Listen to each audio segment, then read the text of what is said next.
On February 22nd, 1 year ago, Algerians took to the streets demanding change.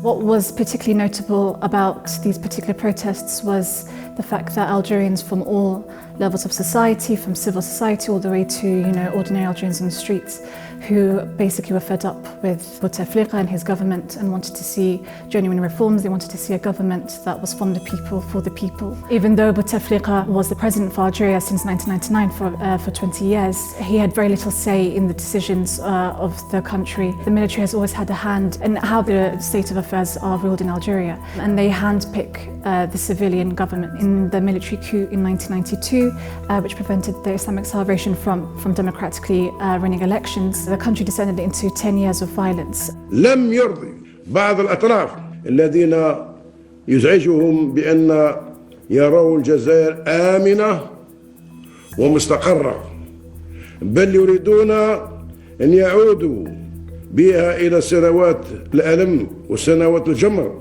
When the protests first broke out, the head of the army, Ahmed Gayet Saleh, basically threatened the people that if they continued to take to the streets, they would either see the same level of violence witnessed during the 90s, or they would see the same violence that was witnessed in Syria. So the Algerian regime has used the rhetoric of violence cleverly to dissuade people from using the street as a medium to voice their frustrations. And the current generation who were born after the independence war, who were born after the 90s, who didn't necessarily witness that type of depravity, that type of rhetoric simply isn't going to stand anymore, and it hasn't stood.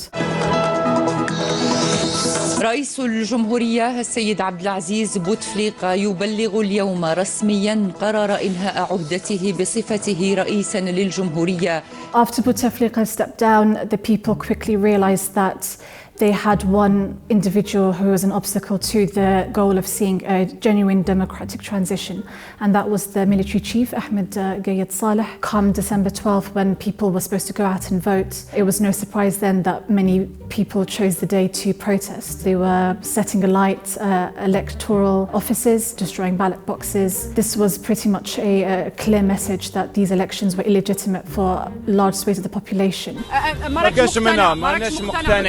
جايتك بالتغير نحو بيون عودوا داروا بيون واحد اخر تنحوا كاع Abdel Majid Tebboune emerged victorious in the first round of elections with 58% of the vote, even though participation rate was extremely low, below 40%. Tebboune served under Bouteflika. He was appointed Prime Minister in 2017, and his tenure was cut short after 3 months because of his policies of separating the state from money. He basically robbed up the oligarchs close to Bouteflika the wrong way, but a lot of people saw through him as somebody who had served under Bouteflika, who had been part of the old system. Tebboune has attempted to adopt a number of appeasement measures, such as the release of nearly 10,000 prisoners. However, there are still political prisoners that are languishing in jail on trumped-up charges, some in solitary confinement for months now. Given the fact what's happening in neighbouring Libya and the security issues that Algerians are worried about, and the economy, those particular issues are going to be central to whatever happens in 2020.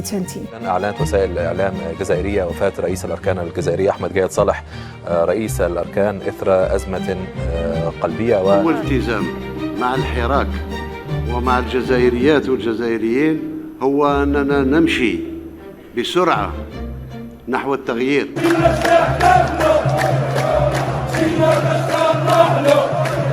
This will be a waiting game to see how much of the Hirak's demands will be met, if they will be met at all. What strategies the Hirak can now adopt apart from just mobilizing in the streets? Will there be representatives that can negotiate with the regime? These are questions that will remain to be answered, and only time will tell.